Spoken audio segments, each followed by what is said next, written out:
Este programa contiene imágenes gráficas y está orientado a un público adulto. Se recomienda discreción.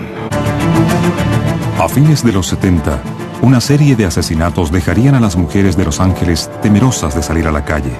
Fue un pánico tremendo. Un alto riesgo para las mujeres. Fueron días espantosos. Quien haya hecho esto no era un aficionado. Los crímenes alcanzaron una profunda depravación. Fijó alambre eléctrico en la palma de sus manos y lo conectó a una toma de corriente para electrocutarla.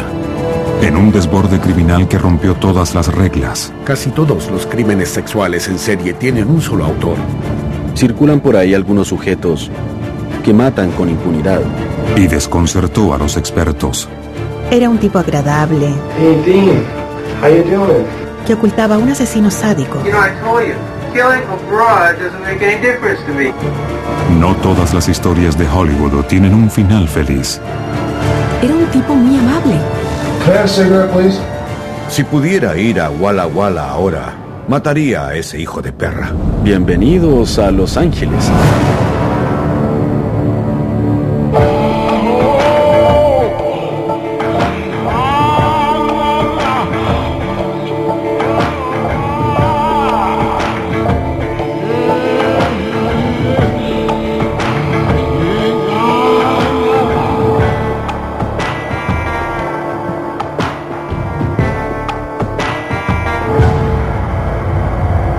Dementes.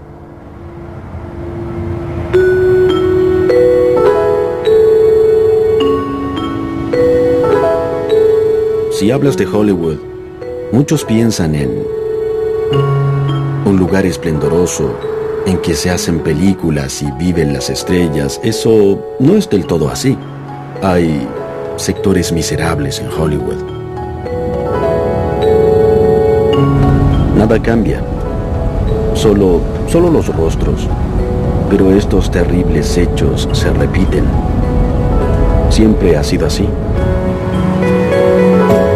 En 1977, el lado oscuro de Hollywood sería expuesto al mundo. Era la época de las discotecas y clubes nocturnos. Y si bien las mujeres estaban sexualmente liberadas, aún no eran vistas como ciudadanas con derechos en muchos sentidos, y las prostitutas eran vistas como mujerzuelas y no como víctimas. A fines de los años 70, Lois Lee fundó Hijas de la Noche, institución benéfica para el rescate de las niñas prostituidas. ¿Qué quieren ser cuando adultas? Alcen la mano. Yo quiero ser asistente social. ¿Asistente social? ¿Quieres trabajar para niños? ¿Niñas como tú? La edad más común era 19 años, algo notorio en las calles de Hollywood. Esta ciudad parece atraer a muchas personas. Personas jóvenes que escapan de sus casas, de todas partes del país, la costa este y otras más, que terminan en la calle y venden su cuerpo por un lugar donde dormir. Una de esas adolescentes fue Yolanda Washington, que se prostituía para poder mantener a su bebé. Sus amigas me llamaron y me pidieron que la protegiera cuando compareció ante el tribunal de Beverly Hills. Parecía ser una chica atrapada en la prostitución. Cuando llegó a juicio, ella se había declarado culpable y fue recluida en prisión por 10 días. Se supone que me llamaría al salir, pero nunca lo hizo. El 17 de octubre de 1977 se descubrió el paradero de Yolanda Washington. Sus amigas me dijeron que la habían hallado desnuda y muerta en una colina. Al costado de la carretera, cerca del famoso cementerio de las estrellas del cine, Yolanda estaba desnuda y muerta. Su asesinato sería solo el primero de muchos. Era poco antes de las 6 de la mañana y nos dijeron: encontramos un cadáver. Al parecer una mujer joven, desnuda. Cuando se trata de una persona joven, eso es duro, siempre muy doloroso. ¿Ven ese auto? Ahí mismo estaba ella.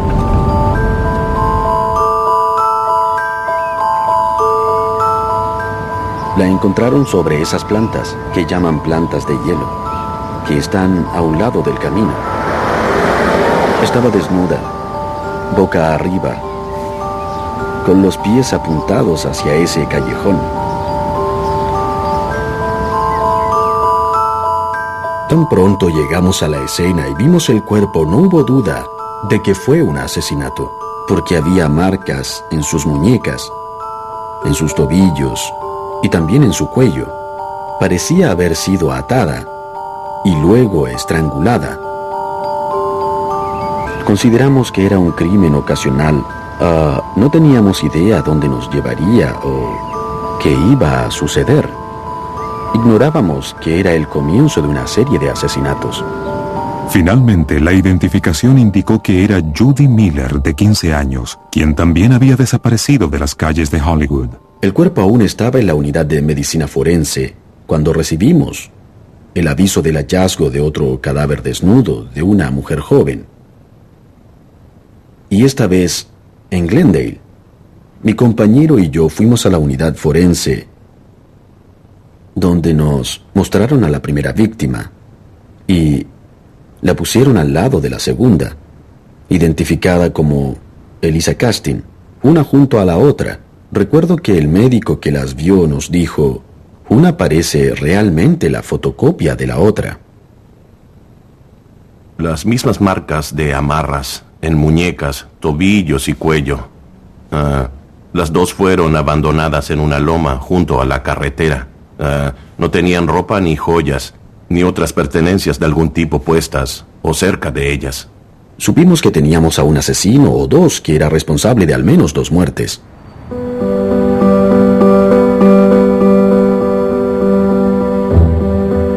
Y la cuenta estaba por aumentar. Fue un domingo. Creo que el 20 de noviembre de 1977. Me llamaron porque habían encontrado un cuerpo desnudo en unos matorrales del parque Highland. La víctima era una chica veinteañera, obviamente asesinada. Mostraba marcas de ataduras en sus muñecas y en sus tobillos y también en su cuello. Todo nos hacía pensar en una estrangulación. La joven asesinada era una estudiante de 20 años, Christina Weckler. Su padre viajó de Los Ángeles y yo lo atendí, y eso es quizás la parte más ingrata del trabajo en homicidios. Tener que sentarse a hablar con la madre y el padre de las víctimas. Tuve que decirle lo que había ocurrido con su hija. Fue un momento muy terrible para ese hombre. Su joven hija había sido estrangulada y asesinada sin ninguna razón. Christina vivía sola en un antiguo apartamento en la avenida Garfield Este de Glendale. Los detectives no tenían sospechosos aún. Yo seguí adelante con la investigación de sus antecedentes, sus compañeras de escuela, sus pretendientes, etc. Surgió un nombre en los inicios de la investigación. Y un sujeto con el nombre de Kenneth Bianchi fue mencionado. Y recuerdo que hallé ese nombre en una de sus libretas. Ella había escrito una observación sobre Kenneth Bianchi. Lo comparaba con un vendedor de autos usados. Christina Weckler conoció a Kenneth Bianchi cuando eran vecinos en un bloque de apartamentos de la avenida Garfield. Fue un encuentro que a ella le costó la vida.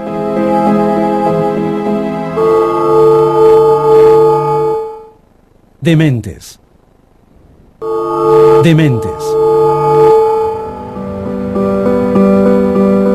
Hasta el 20 de noviembre de 1977, 4 mujeres jóvenes han sido halladas desnudas y muertas en las colinas de Los Ángeles. En una agenda de la víctima Christina Weckler está escrito el nombre de un vecino. Ella lo compara con un vendedor de autos usados.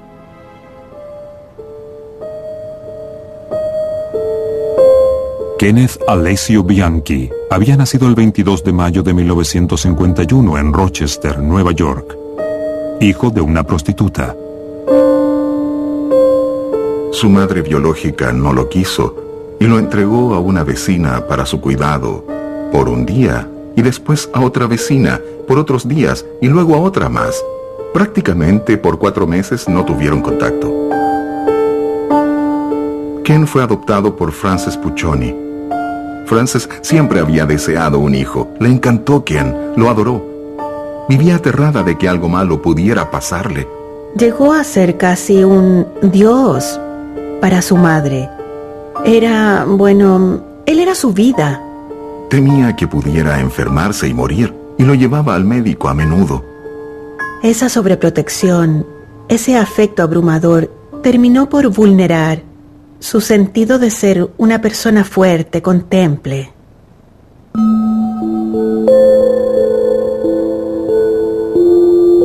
Su fijación eran las infecciones del tracto urinario, no sé por qué.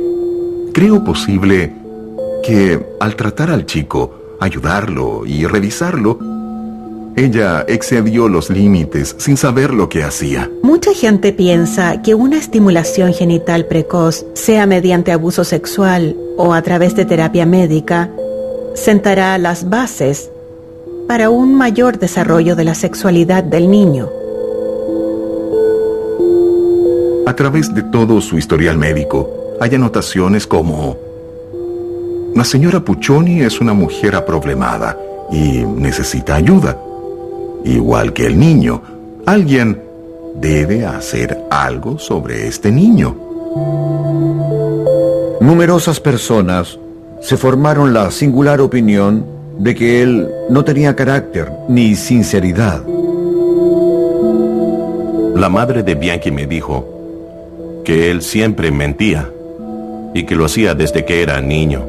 Contó que cuando él tenía unos 6 o 7 años e iban a una tienda o al supermercado, al volver a casa en el auto, caían artículos de los bolsillos de Bianchi, como dulces y galletas, por ejemplo. Ella obviamente le preguntaba: ¿de dónde sacaste eso? Porque no lo había pagado. Y Kenny decía no saber cómo había llegado eso a sus bolsillos. Muchas personas mienten cada día y muchas veces al día. Investigaciones demuestran que el 97% de la población admite que miente a diario. Y los analistas concluyen que el 3% miente sobre sus mentiras. Aquí el caso es que Bianchi, como otros individuos, es un mentiroso patológico. Ellos no dicen mentiras engañosas para exagerar su importancia o enmendar algo malo. Ellos mienten porque necesitan mentir. Para ellos, mentir es una forma de control y también de dominación. Como me dijo un criminal, ¿para qué decir la verdad y quedar mal yo? Mejor miento y que otros queden mal. En esos días, el nombre de Bianchi estaba archivado junto a centenares de pistas por investigar. Por eso, la muerte de 4 mujeres jóvenes pasó mayormente inadvertida en la ciudad. Pero todo eso iba a cambiar. Parecía una semana común, pero lo que agitó el ambiente fue la muerte de 2 jovencitas.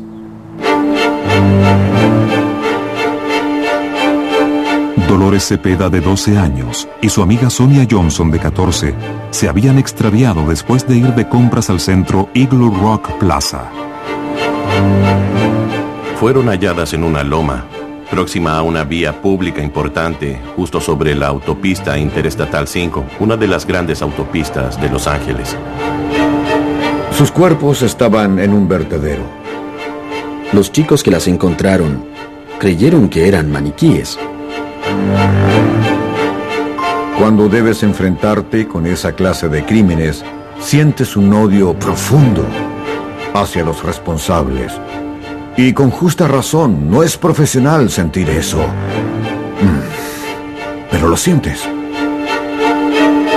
3 días después, una estudiante y aspirante a actriz de 28 años fue encontrada muerta.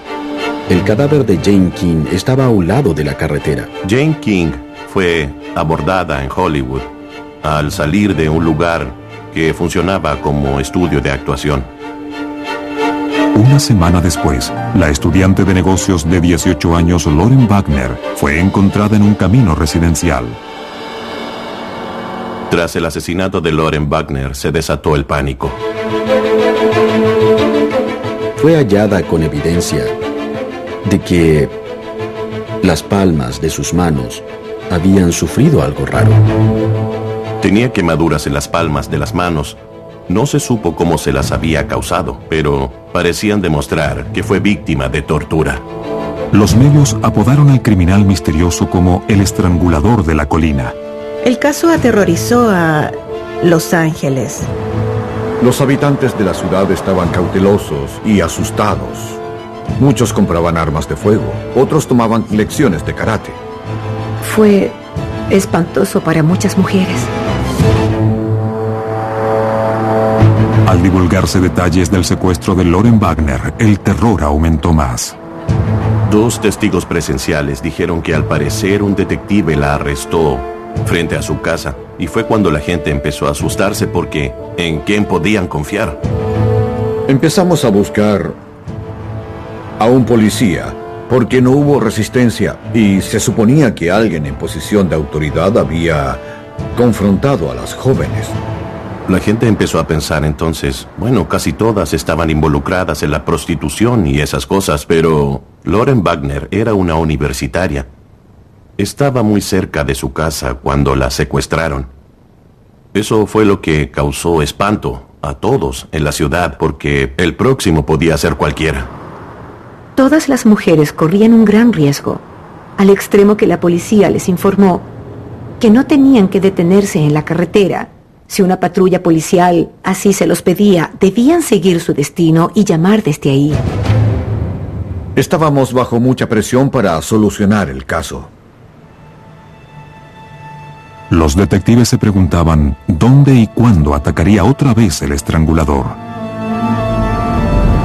La presión en casos como este es autoimpuesta y es algo que con el curso del tiempo se intensifica porque el mismo individuo o individuos siguen actuando y nadie consigue detenerlos.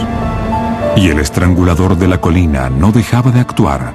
Cometió un crimen que estremeció a toda la ciudad. Fue considerado un asesinato realmente descarado.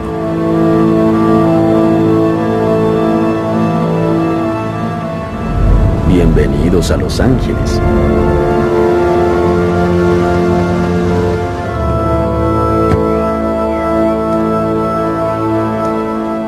En este lugar encontraron a Kimberly Martin.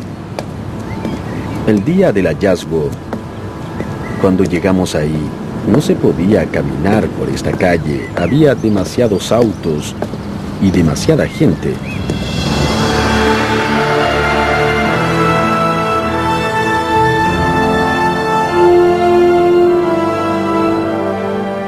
Arrojaron su cuerpo en esta colina deshabitada y la dejaron tendida frente al centro de Los Ángeles.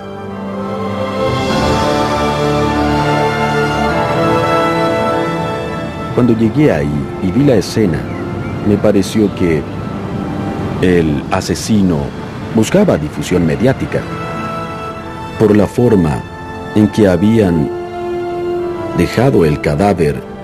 Inmediatamente me di cuenta de que eso era un mensaje diciendo: me llaman el estrangulador de la colina. Bueno, aquí tienen. Aquí hay una víctima en la colina para ustedes. Véanme, vean cómo he logrado eludirlos. Vean cómo les demuestro mi habilidad con mis homicidios.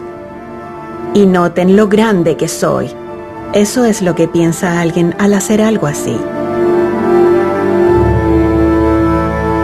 El apodado estrangulador de la colina le ha quitado la vida a 9 mujeres jóvenes y está lejos de dejar de matar.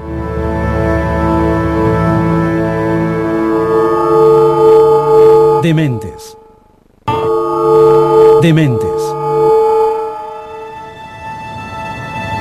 En los 2 últimos meses de 1977, el llamado estrangulador de la colina secuestró y asesinó a 9 mujeres y temerariamente abandonó los cuerpos desnudos a la vista de todos los ángeles. Luego, tan sorpresivamente como empezaron, los crímenes se detienen. Nuestras dudas eran: ¿qué habrá pasado? ¿Se mudó? ¿Está preso? ¿O acaso murió? No lo sabíamos. Y después repentinamente surgió el caso Hasped.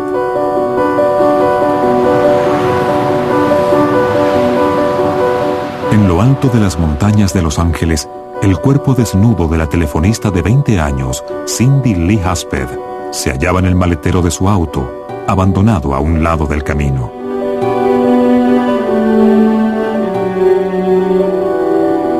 El asesinato confirmó una terrible sospecha que tenían los investigadores, algo prácticamente desconocido en la historia de los crímenes en serie. Si dejaste ahí el auto de ella, ¿cómo podrías bajar de la montaña? No querrías caminar. Serías demasiado sospechoso y mucha gente te vería conduciendo. Y fácilmente una patrulla de carreteras de la policía podría verte caminando en la noche. Eso es algo que nadie haría. No tiene sentido. Así que se deduce entonces que existió un segundo auto. El asesino no actuaba solo. La mayoría de los asesinatos sexuales en serie tiene solo un autor. Son actos privados porque el asesino no entiende su propia perversión, no comparte eso con nadie.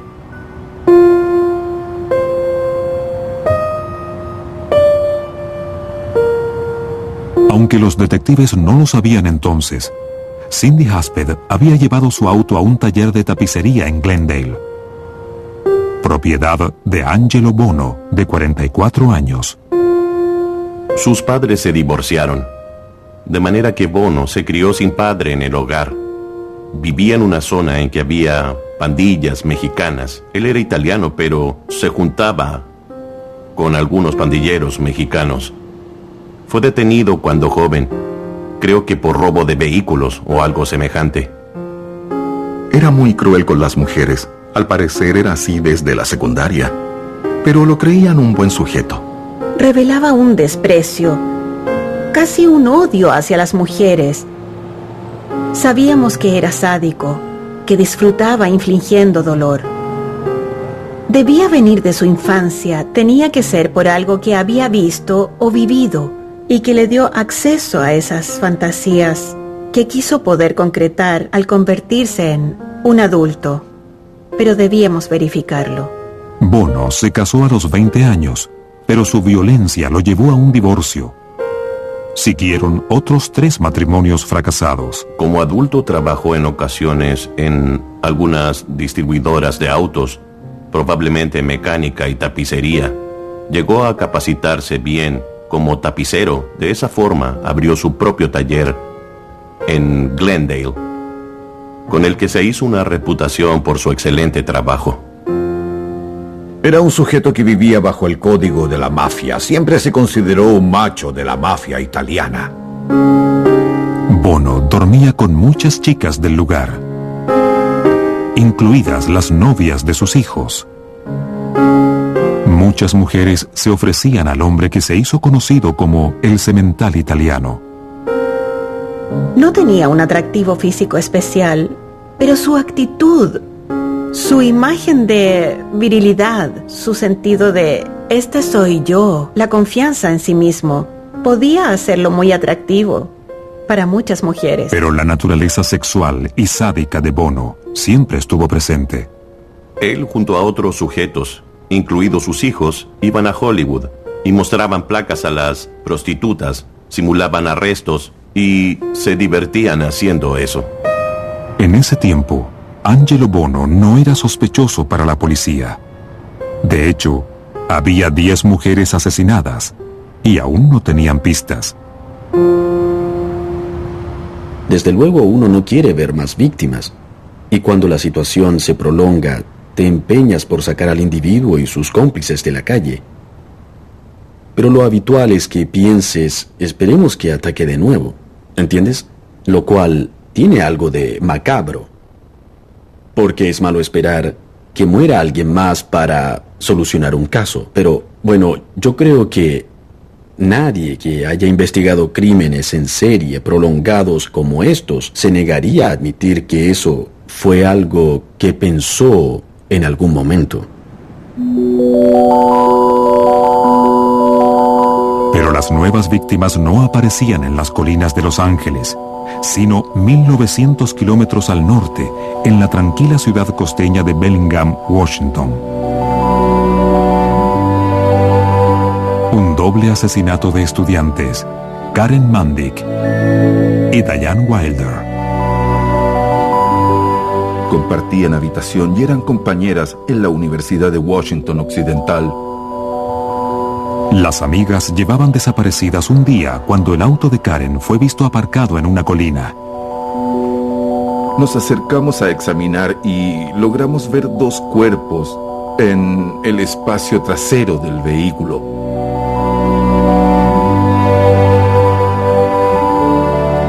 Había dos mujeres estranguladas con cuerdas en forma muy limpia y se notaba que el responsable no era precisamente un aficionado.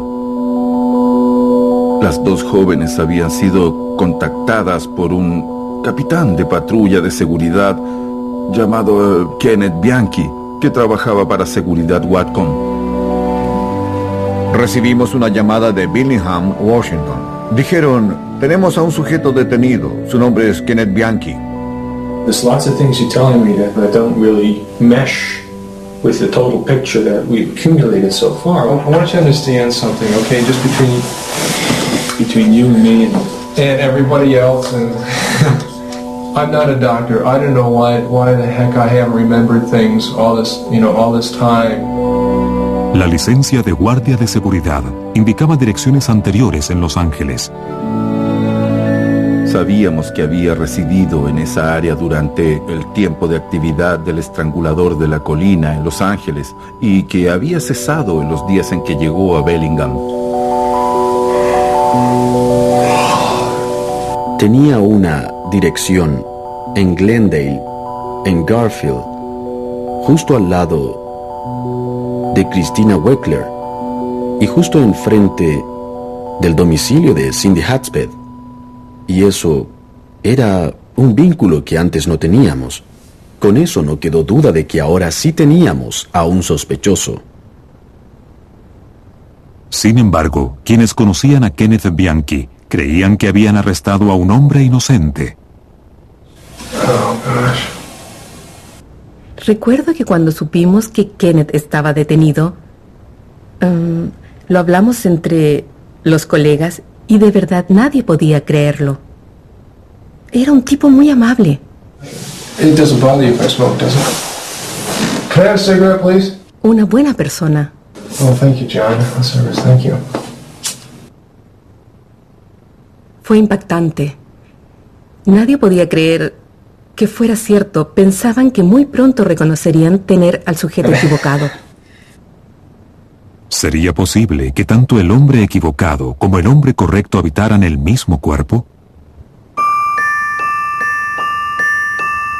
Algo extraordinario está a punto de ocurrir. What is your name? Billy.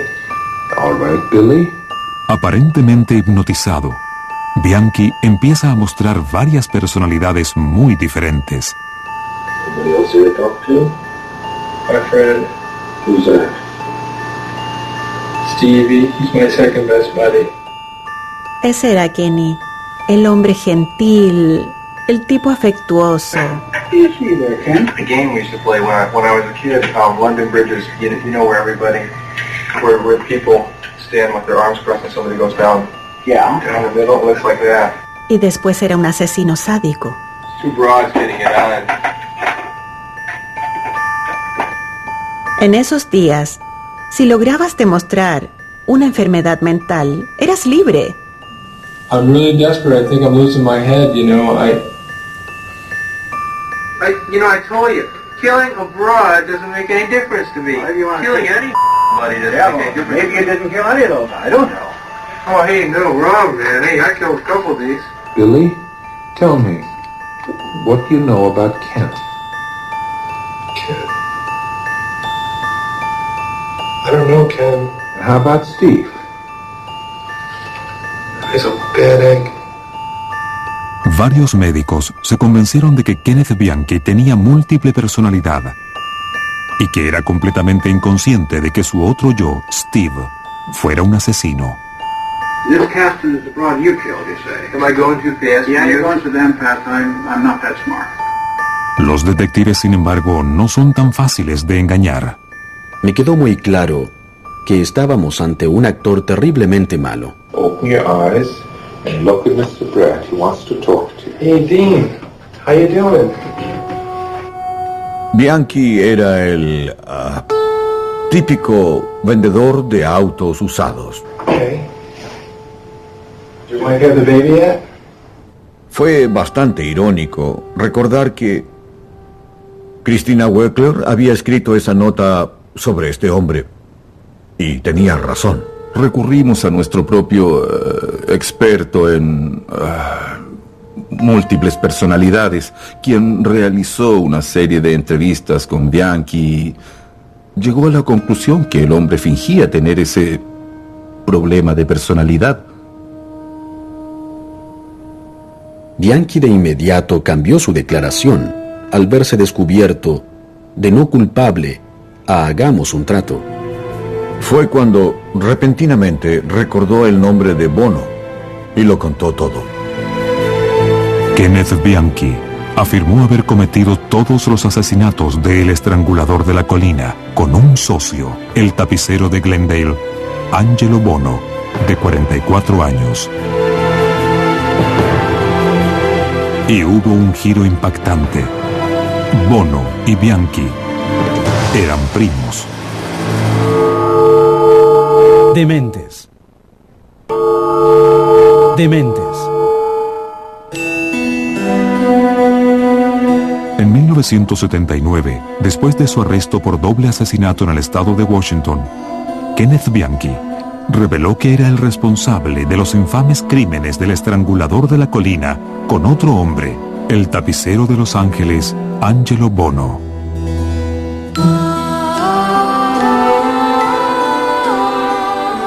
El padre de Bono era hermano de la madre adoptiva de Bianchi, por lo tanto, Bono y Bianchi eran primos. A cambio de eludir la sentencia de muerte, Bianchi ofreció contar la impactante historia de sus crímenes y los de Bono y testificar contra él. Bianchi creció en Rochester, que en esa época no era un lugar muy atractivo, y viajó a Los Ángeles porque su madre le pidió que viniera y buscara un empleo. Llega a Hollywood y está muy ansioso. I've always wanted to go to California, the sun, the girls, the beaches. Cuando ellos se juntaron, su alianza fue maléfica. Hay solo un puñado de casos en que opera más de un criminal. Cuando hay más de un criminal, casi siempre un individuo es dominador y otro un sujeto que lo ayuda. En el caso del estrangulador de la colina, parece que Bono era quien dominaba por su sadismo y demás, pero Bianchi no se quedaba atrás. Se juntó con Bono, su primo depravado sexual, a quien admiraba al comienzo. Siempre lo observaba y al hacerlo pensaba, wow, vean cómo ese tipo manipula a las mujeres. Bono trataba a las mujeres como seres desechables, unos verdaderos objetos. Poco después de llegar a Los Ángeles, Kenneth Bianchi intentó conseguir empleo en las fuerzas policiales. I like to work with people and I like doing things for people. And I can't think of any job where you become more in contact with people in the law enforcement field. And that's what I want most out of life, because I want something I'm going to be happy in, something that I'll be satisfied in, something I can make a career out of. I can stick my teeth into. Al ser rechazado por 2 departamentos de policía, Bianchi decidió embarcarse en una carrera alternativa con su primo. Contaban con 2 chicas de 16 años que Bianchi llevó donde Bono. Y que finalmente usaron como la base de un servicio de prostitución por encargo. Estos tipos fueron muy crueles. Aterrorizaron a esas chicas, las llevaron a un galpón para tener sexo con unos hombres que, según ellos, eran policías. Si lo eran o no, no lo sé. Cuando una de las jóvenes huyó, buscaron un gato, lo mataron y se lo enviaron en una caja con un mensaje que decía: eres una gatita muerta. Eran tipos malos. Cuando ambas chicas finalmente dejaron la ciudad, empezaron los crímenes del estrangulador de la colina con el asesinato de la prostituta Yolanda Washington. Bianchi explicó a las autoridades policiales cómo habían perpetrado los crímenes en la casa de Bono. Tenía una casa antigua, junto a un lavado de autos.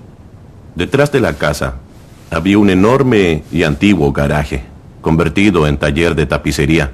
Llevaron a todas menos a Yolanda Washington a esa casa. Las sentaban en un sillón para después quitarles toda la ropa. Y uno de ellos, porque no siempre lo hacían ambos, procedía a abusar sexualmente de la víctima para después estrangularla con una cuerda. Retiraban del cadáver toda información, ropa o lo que fuera. Todo lo ponían en bolsas y lo tiraban a un vertedero próximo. Después llevaban el cuerpo a un lugar fuera del taller y lo ponían en el maletero del auto en que lo transportarían. En cada caso iban a un área diferente para arrojar el cadáver. Con cédulas y placas policiales falsificadas, los dos primos recorrían Hollywood en busca de víctimas.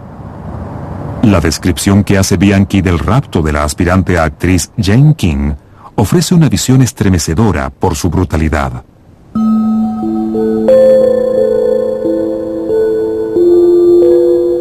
It's the usual cruising around Hollywood. Both of us at the same time spotted her at the bus stop. Angel said, "You see what I see?" And Angel smiled at me, and I knew he approved. He definitely wanted to take her to his house. Angel had his handcuffs and his ID on him, and I had ID on me.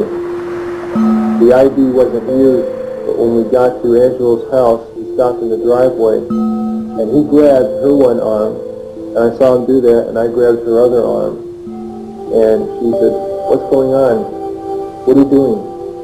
She's getting scared, and she said, "Oh, let me go, don't hurt me." Very, very scared. He then put the handcuffs on her with her hands behind her back. Después de llevarla a la casa, Bono y Bianchi se turnaron para violarla. I said, "Now what?" And he said, "Now we gotta, do her in." He said, "You want to do it? You want me to do it?"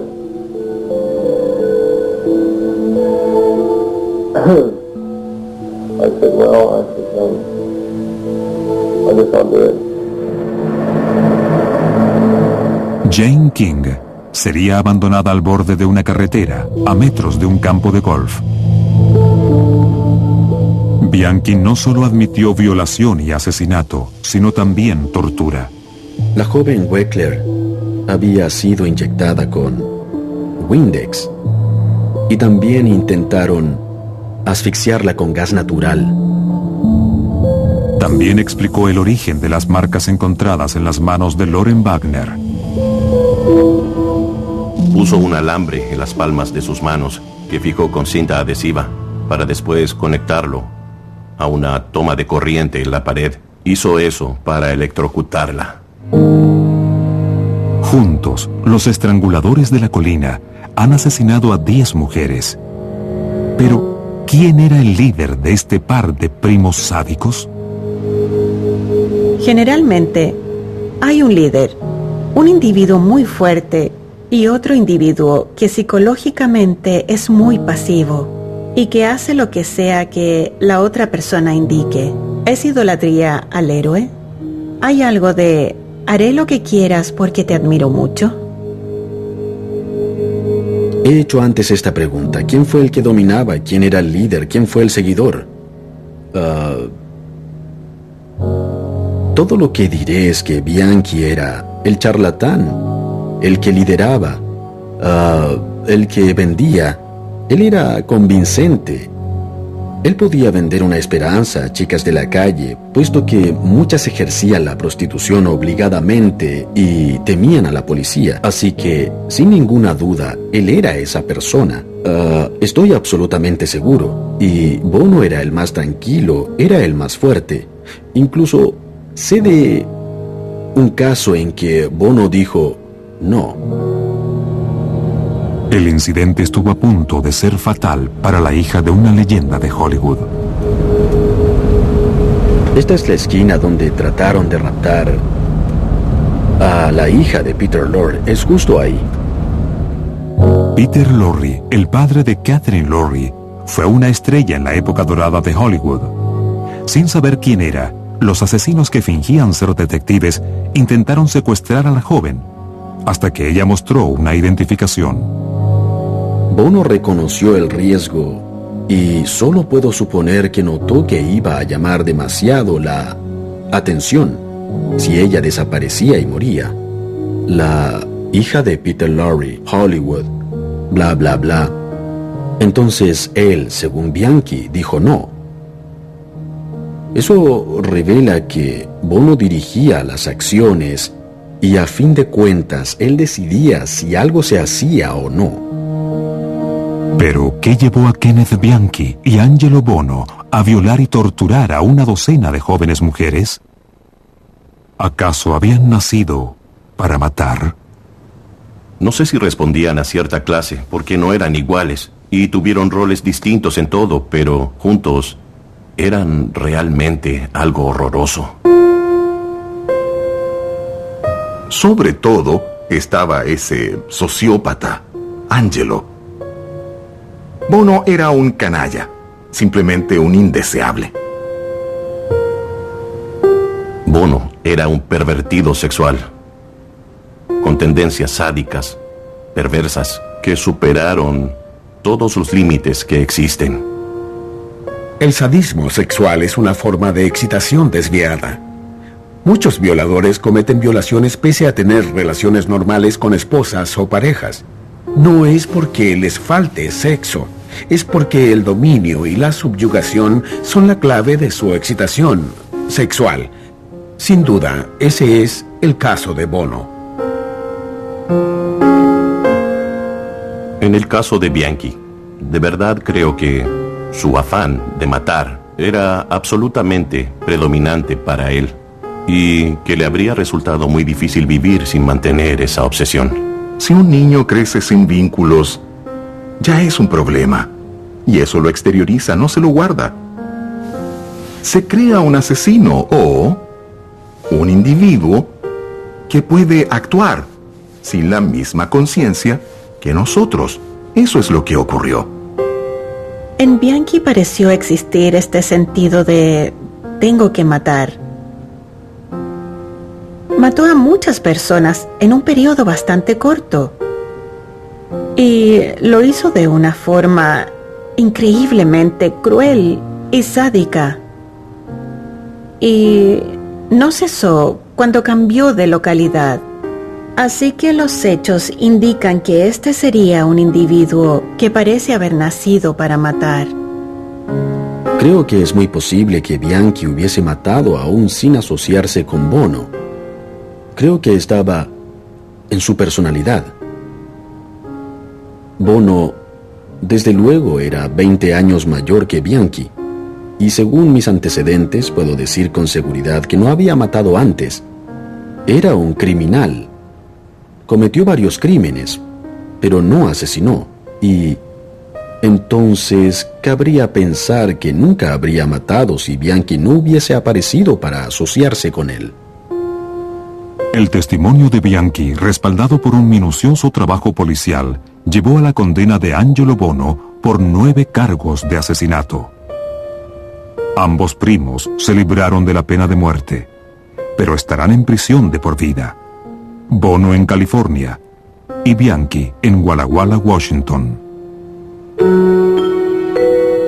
Algo desafortunado que debemos hacer en muchos casos de homicidio es llegar a un trato con un criminal para atrapar a otro criminal. Es algo con lo que deberé vivir toda mi vida. Si pudiera ir a Walla Walla ahora, mataría a ese hijo de perra. Es bastante tenebrosa la gente que vaga por Hollywood. Yo nací y fui criado aquí, en Los Ángeles. Y nada cambia. No ha cambiado desde el caso del estrangulador de la colina, sigue igual. Y no parece que vaya a cambiar alguna vez. Angelo Buono murió en prisión el año 2002. Kenneth Bianchi continúa en prisión en Walla Walla.